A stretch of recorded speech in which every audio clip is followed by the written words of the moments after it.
Pega a sua Bíblia, coloca perto do coração. Vamos declarar. Essa é a minha Bíblia. Eu sou o que ela diz que eu sou. Eu tenho o que ela diz que eu tenho. E eu posso fazer o que ela diz que eu posso fazer. Meu coração está aberto. Minha mente está receptível para receber a incorruptível, indestrutível, sempre viva semente da palavra de Deus. E eu nunca mais serei o mesmo. Amém? Abre então a sua Bíblia em João capítulo 3.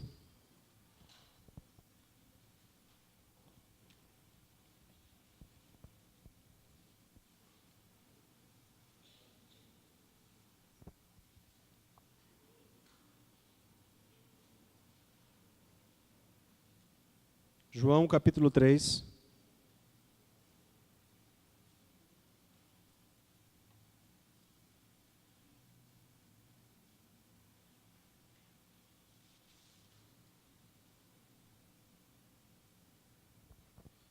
Contando com a ajuda do Espírito Santo, nós queremos falar sobre o tema é para todos, é para poucos. É para todos, é para poucos. Vamos dizer? Sim, é um contraste, é um paradoxo, e é isso que nós queremos explicar nessa noite. É para todos, é para poucos. João capítulo 3, versículo 16 a 21 diz assim. João 3,16 em diante.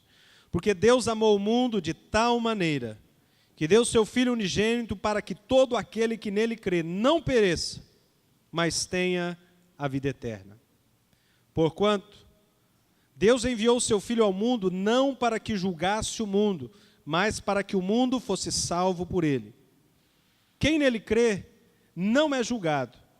O que não crê já está julgado. Porquanto não crê no nome do unigênito Filho de Deus. O julgamento é esse, que a luz veio ao mundo e os homens amaram mais as trevas do que a luz, porque as suas obras eram más. Pois todo aquele que pratica o mal aborrece a luz e não se chega para a luz, a fim de não serem arguidas as suas obras. Quem pratica a verdade aproxima-se da luz, a fim de que as suas obras sejam manifestas, porque feitas em Deus. Que o Espírito Santo nos revele a sua palavra nessa noite, amém? O Evangelho é para todo o mundo. Talvez esse seja o texto mais conhecido dos cristãos. Porque Deus amou o mundo. O mundo se refere a toda a humanidade, a todo homem. Deus não amou você mais porque você está hoje sentado num templo religioso adorando o seu nome. Deus amou todo homem, quando ainda ele estava, todos os homens, ainda quando estávamos na lama do pecado. Deus olhou o homem totalmente sem esperança, indo para a condenação, porque o texto diz, quem nele não crê já está julgado. Então todo homem estava julgado, a morte eterna, a separação eterna de Deus. Mas Deus amou o mundo, a humanidade, então é para todos. E ele diz que o objeto desse amor, que Deus amou o mundo de tal maneira que ele deu. E o que ele deu? O seu próprio Filho. Essa é a mensagem de salvação. E eu queria fazer esse paradoxo hoje, mas antes disso eu queria explicar um pouco sobre o Evangelho, ou o plano de Deus para a salvação do homem, porque parece tão simples, mas muitos cristãos hoje ainda não conseguiram conceber isso, e aquela história, parece bom demais para ser verdade. Não tem? Quando algo é bom demais, a gente fala, é bom demais para ser verdade? Pois eu quero dizer para vocês que é bom demais, e é verdade. Muitos cristãos hoje, eles estão vivendo debaixo da lei e não entenderam a graça, mesmo tendo Jesus como Senhor, tendo professado a fé e tendo como a Bíblia como base, ainda estão tentando guardar a lei de Moisés. como guardar certos dias da semana, como comer só esse tipo de alimentação, como fazer isso ou aquilo. Então ainda não entenderam a mensagem da cruz. E hoje nós queremos aproveitar que é o primeiro dia da semana, dia de ceia, e falar um pouco mais dessa mensagem da cruz. Então é impressionante notar que até mesmo os cristãos têm dificuldade de entender o evangelho da graça. Abra comigo em Romanos capítulo 10, mas deixa marcado esse texto que é o nosso texto base dessa noite. Mas Romanos capítulo 10, versículo 3 e 4.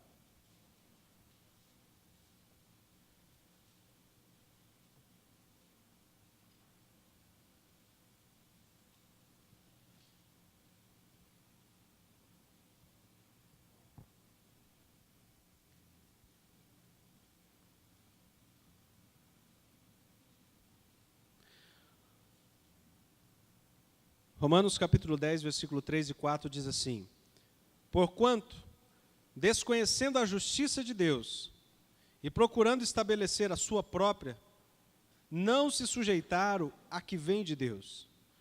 Porque o fim da lei é Cristo. Diga comigo, o fim da lei é Cristo. Porque o fim da lei é Cristo, para a justiça de todo aquele que crê. Hoje nós recebemos a salvação através da fé e através do crer. Mas em rápidas palavras eu queria resumir a mensagem de salvação. O homem foi criado por Deus para ter um relacionamento pessoal com Ele, e ele foi criado perfeito, à imagem e semelhança de Deus, porém ele escolheu se rebelar contra Deus no jardim e desobedeceu a Deus, e então todo homem agora, através de um só, está condenado ao pecado. A Bíblia diz que por um homem só, qual é o nome dele? Adão. Através de um homem só, o pecado entrou em toda a humanidade. E aí diz agora, todos pecaram e carecem da glória de Deus. E o próprio Davi diz, em pecado me concebeu a minha mãe. A partir do momento que eu nasço, eu já estou nascendo em pecado. Você olha aquela criança inocente, mas ela já nasce em pecado, porque ela já nasce com a semente de Adão. Então Deus olha para o mundo, mas mesmo o homem em todo o seu pecado, e afundando cada vez mais, logo no começo, quando nós vemos o homem cair, a primeira descendência, nós temos um irmão matando o outro. E ali começa então a inveja, assassinatos e toda sorte de pecado. E o homem cada vez se afastando mais de Deus. E Deus olha para o homem, mas Ele tem misericórdia e diz, eu amo o homem. Então Deus ama o mundo. E aí Ele traçou um plano. Ora, só poderia resgatar o homem um outro homem. Porque Deus entregou o mundo nas mãos do homem.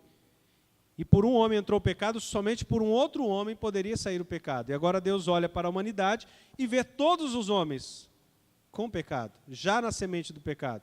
Então não havia homem que pudesse assumir o pecado da humanidade. Como o pecado entrou por Adão, não havia um outro homem que pudesse esse pecado sair. Então Ele envia o seu próprio Filho, que é Deus. Jesus, diga comigo, Jesus é Deus. A Bíblia diz que Ele estava desde o princípio, tudo que foi criado através de Jesus. Mas Ele esvazia de toda a sua glória, se humilha e é reconhecido em figura humana. Agora, Ele não nasce da semente de Adão. Maria pergunta, como isso vai acontecer? O Espírito te envolverá. Então Ele é colocado a semente de Jesus ali é colocada pelo Espírito Santo. Então ele não tinha semente de Adão, não nasceria com pecado. Porém ele nasceu 100% homem, porque ele nasceu de um ventre de uma mulher. Agora nós temos Jesus, um homem, sujeito ao pecado, mas que não pecou. E agora sim, um homem que não tinha pecado, poderia cumprir a lei de Moisés. E através desse homem, assumir a nossa culpa e o nosso pecado. E através dele, providenciar o único caminho que livraria o homem do caminho da morte. Então todos nós estamos indo em direção à morte e ao inferno. Mas quando nós olhamos para Jesus, nós podemos escapar dessa condenação. Então todo homem está debaixo da condenação, podendo encontrar o único caminho, a única verdade e a única vida, que é Jesus. No começo eu estava falando um pouco sobre as leis. Isso é interessante porque os meus filhos estudam num colégio cristão, mas que prega que você precisa cumprir certas ordenanças da lei de Moisés. Ora, quantas ordenanças nós temos dadas por Moisés em Levíticos? Alguém lembra ou não? 613 ordenanças. Não são apenas 10 mandamentos, são 10 mandamentos e 603 ordenanças. Isso inclui guardar certos dias da semana, tipos de alimentação, regras sobre casamento, regras de festas, e aí vai. São 613 ordenanças. Agora, qual homem que pôde cumprir isso, além de Jesus? Ninguém. Isso está provado quando Jesus está ali e trazem para ele uma mulher surpreendida em adultério. E a lei, nas 613 ordenanças, dizia que alguém surpreendido em adultério deveria ser apedrejado diante do povo, como testemunho. Então eles trazem para Jesus e falam: Jesus, está na lei, o senhor não pode ir contra. A lei está dizendo para apedrejar essa mulher. O que o senhor diz? Jesus não desfez da lei, mas ele falou: aquele que não tiver pecado, que atire a primeira pedra. Ele estava falando em outras palavras: aquele que está cumprindo as 613 ordenanças, pode começar a tirar a pedra. Qual que é a grande pegada, ou pegadinha, como nós diríamos, da lei? Você pode cumprir 612 ordenanças da lei. Se você errar em uma delas, as 613, você é condenado de toda a lei. Então não havia um justo sequer, por isso todos eles foram soltando as suas pedras a partir dos mais velhos, e ficou só a mulher e Jesus. Então Jesus é o único homem que cumpriu a lei. E ele diz: eu não vim revogar a lei, eu vim cumpri-la. Por quê? Porque a lei, Deus com a lei mostrou que essa é a maneira para o homem agradar a Deus. Se você quer ser salvo por mérito próprio, você basta cumprir a lei. Agora, ninguém consegue cumprir. É muita justiça. A lei, ela é perfeita, ela é boa, ela não é má, mas ninguém conseguiu cumpri-la. Essa é a justiça de Deus. Então, agora, Jesus cumprindo a lei, a justiça de Deus vai ser manifesta. Jesus cumpriu a lei por nós. E agora o nosso pecado vai ser colocado sobre ele. E ele vai morrer a nossa morte, vai assumir o nosso pecado. E agora é um momento de transferência, onde o Cordeiro justo se torna pecador, porque sobre ele está todos os nossos pecados, e toda a justiça do Cordeiro de Deus vem para nós, e nós nos tornamos tão justos quanto Jesus é. Por isso o texto está dizendo aqui: é a justiça de Deus, porque desconhecendo a justiça de Deus e procurando estabelecer a sua própria, guardar a lei, não se sujeitaram a que vem de Deus. Jesus é a justiça de Deus. Porque o fim da lei é Cristo para a justiça de todo aquele que crê. Então, qual é o caminho para sermos salvos? Uma palavra: crer. Uma menor ainda. Qual? Está tampada aqui, né? Fé.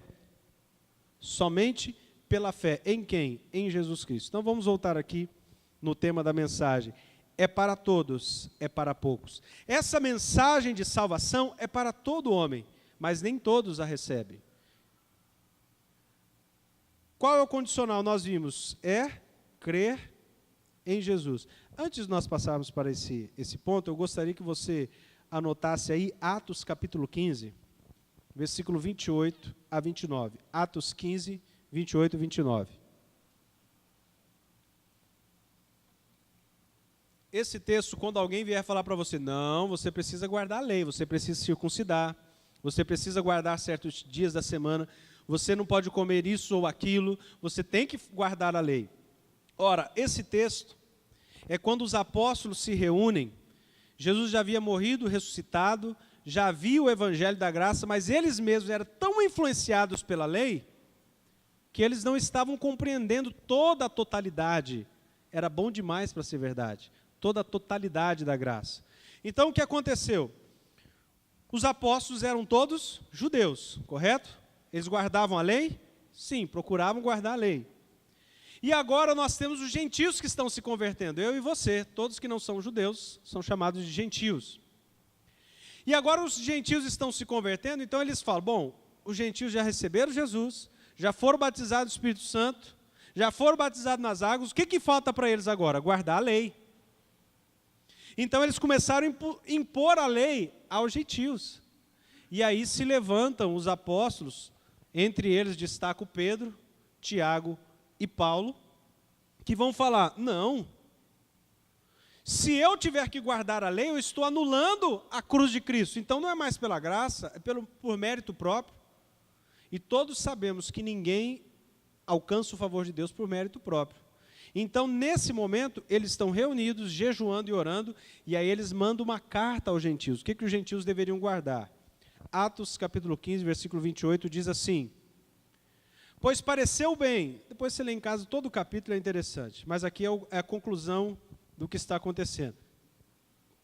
Atos 15, 28. Pois pareceu bem ao Espírito Santo e a nós não vos impor encargo além dessas coisas essenciais, estão falando para nós, os gentios, que vos abstenhais das coisas sacrificadas a ídolos, bem como do sangue, da carne de animais sufocados, porque a vida está no sangue, então nós não bebemos o sangue de animais, então nós não comemos animais sufocados, e das relações sexuais ilícitas, ou seja, da imoralidade sexual.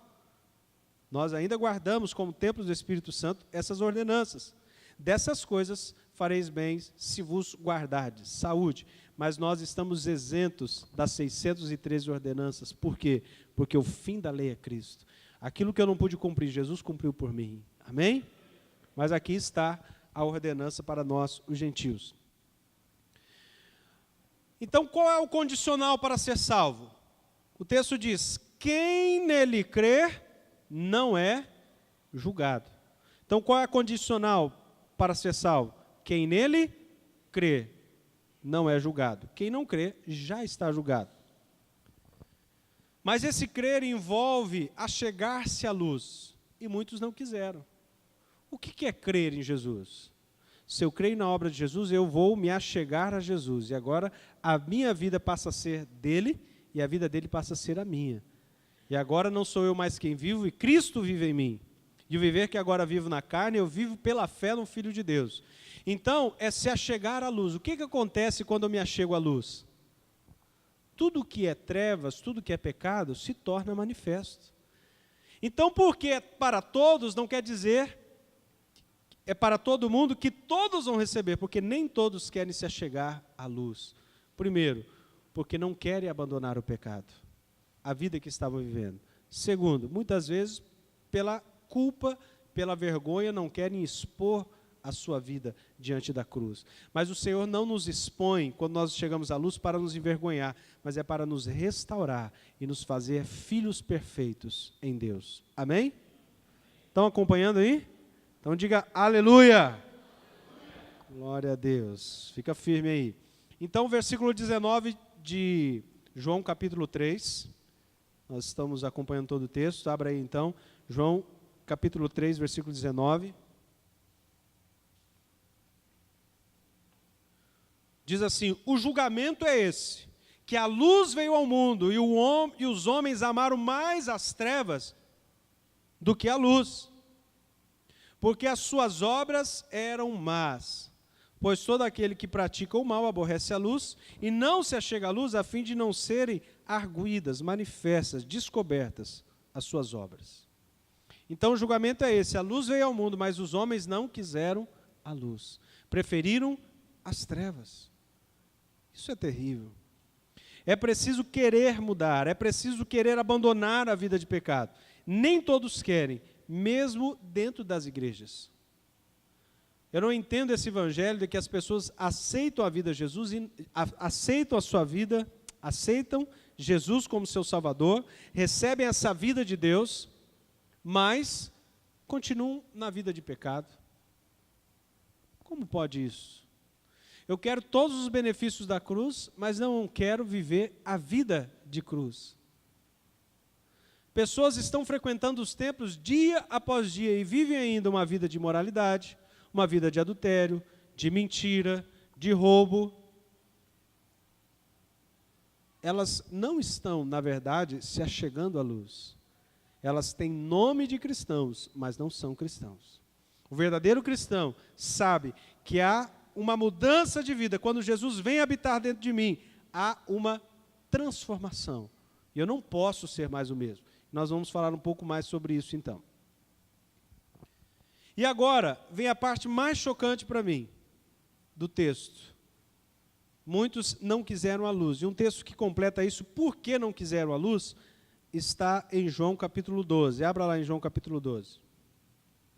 Esse texto vai falar de muitos líderes religiosos, muitos líderes do povo, que na época de Jesus, viram seus milagres, creram nele, mas não seguiram Jesus. Isso para mim é chocante. São pessoas que viram, por exemplo, Jesus ressuscitar Lázaro, depois de 4 dias que estava morto, sepultado. Ele sai do túmulo, essas pessoas viram, creram em Jesus, mas não seguiram Jesus. Por quê? É a mesma razão porque muitas pessoas nos nossos dias têm feito a mesma decisão. Ainda de ser para todos, é para poucos. São aqueles que decidem seguir Jesus. Olha só, João capítulo 12, versículo 42.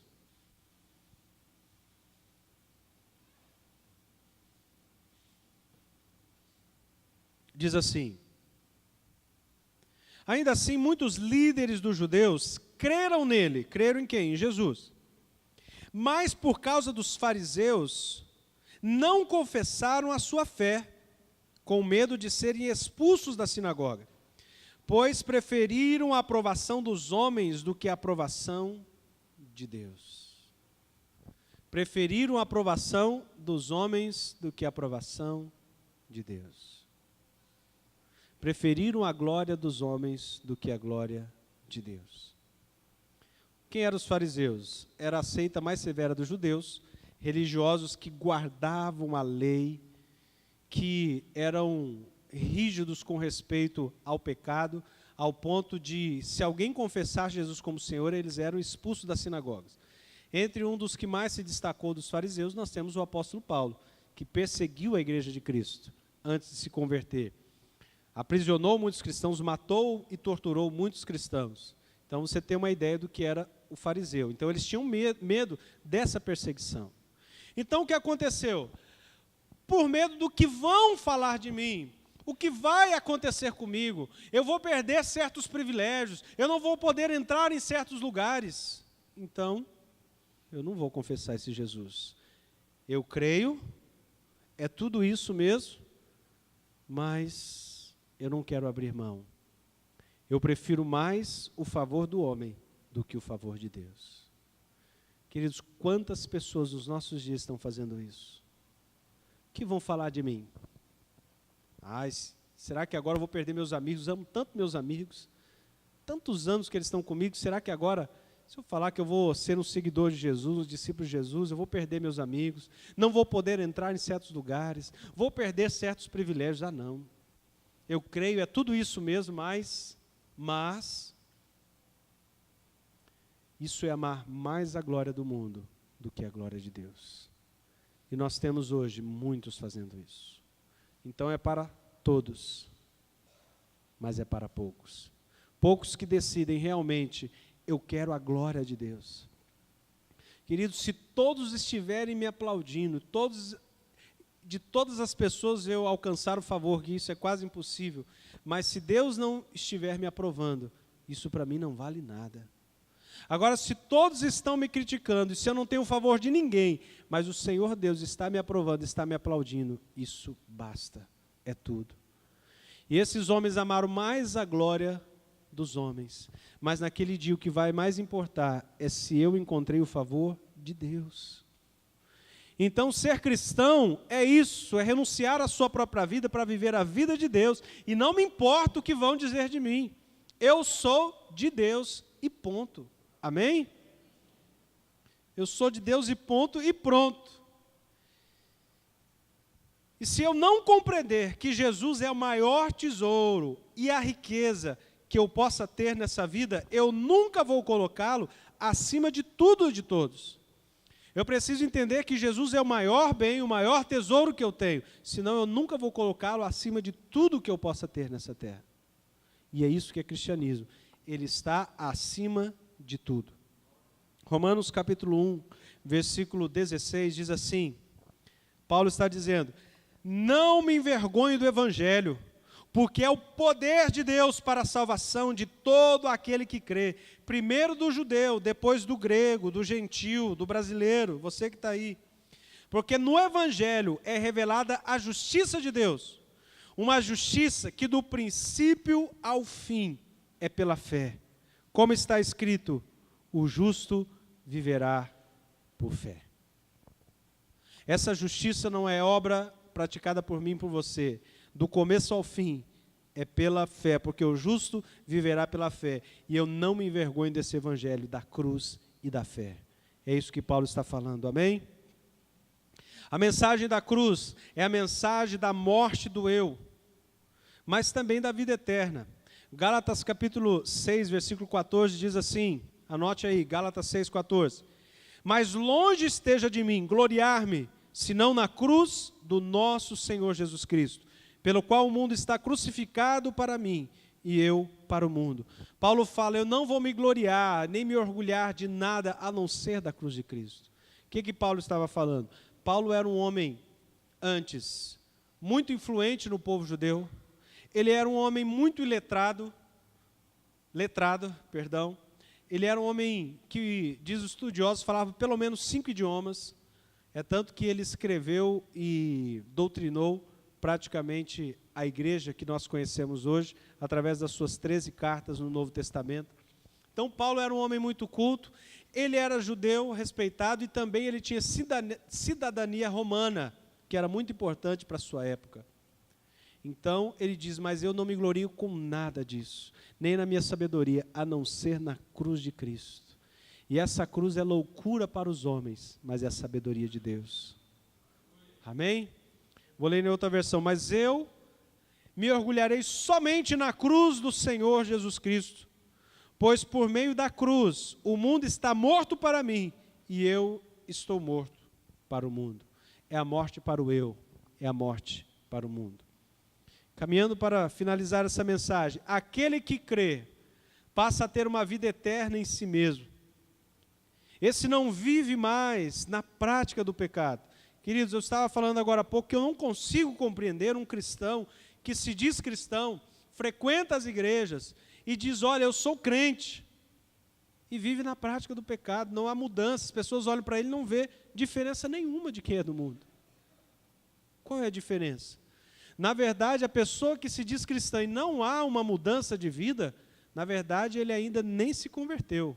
Ele se acha que se converteu. É um pseudo-evangelho, pseudo-cristão, ou seja, um falso cristão e é um falso evangelho. Vamos ver o que diz lá em 1 João, não é o evangelho de João, é lá no final da Bíblia, 1 João, primeira carta do apóstolo João, no capítulo 3.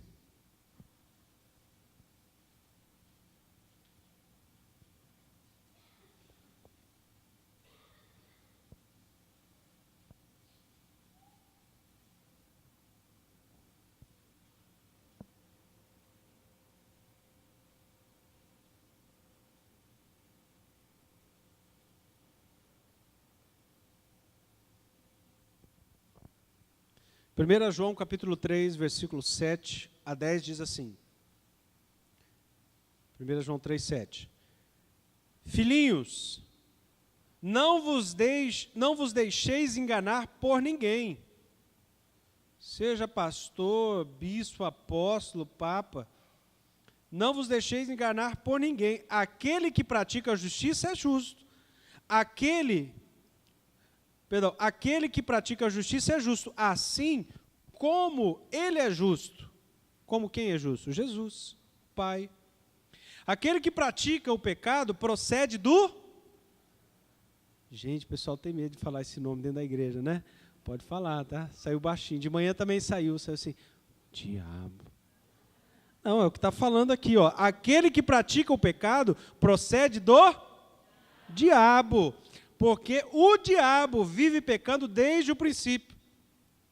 Para isso se manifestou o Filho de Deus, para destruir as obras do diabo. Todo aquele que é nascido de Deus não vive na prática do pecado.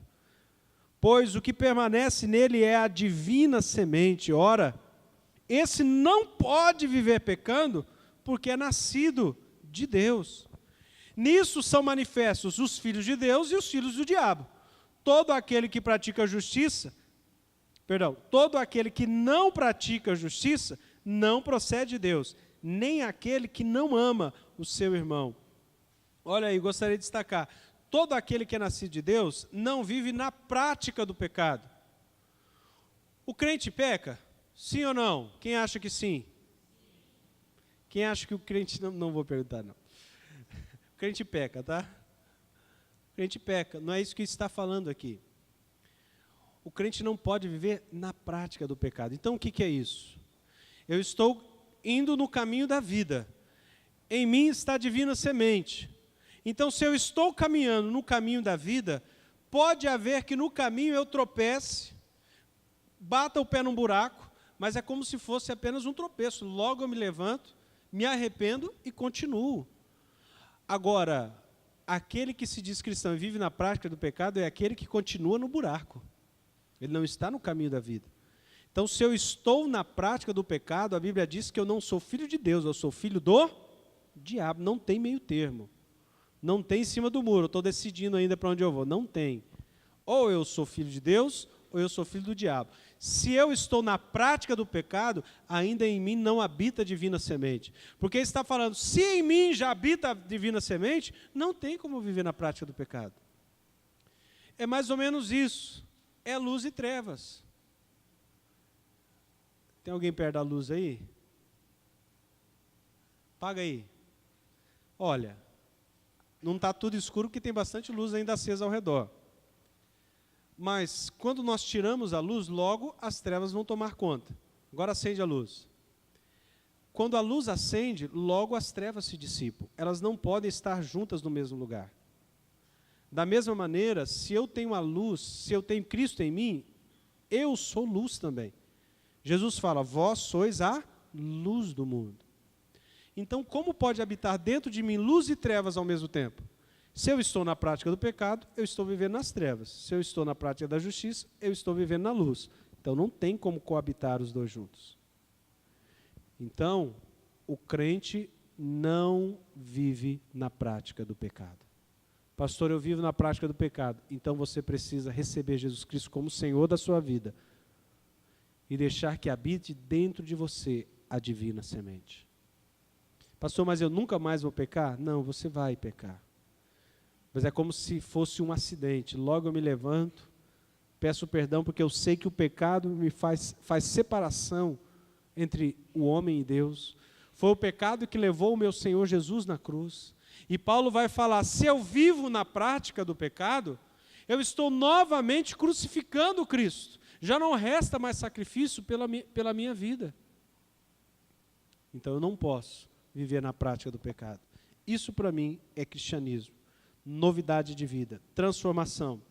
Então a salvação em Cristo não é por mérito próprio, não é por nós guardarmos a lei.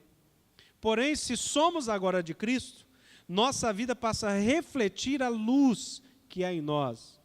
Então agora não é mais por força minha, é pelo poder do Espírito Santo. Se Ele agora está habitando em mim, naturalmente as minhas obras serão de justiça.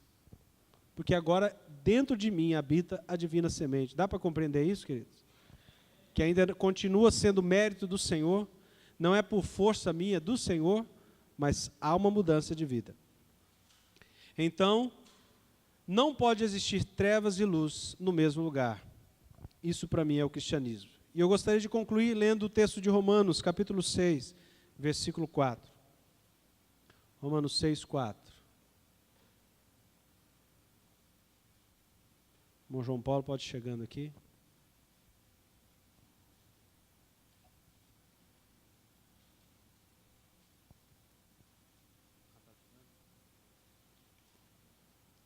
Romanos 6, 4.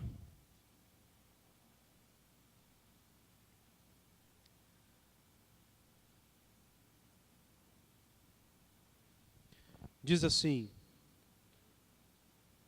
fomos, pois, sepultados com ele na morte pelo batismo, para que, como Cristo foi ressuscitado dentre os mortos pela glória do Pai, assim também andemos nós em novidade de vida.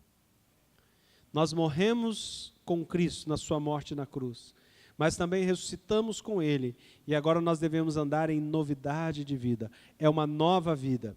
Então, hoje o Senhor nos chama para esse evangelho para todos, mas para poucos. É para aqueles que se entregam e se rendem a uma nova vida, a vida de Deus em nós.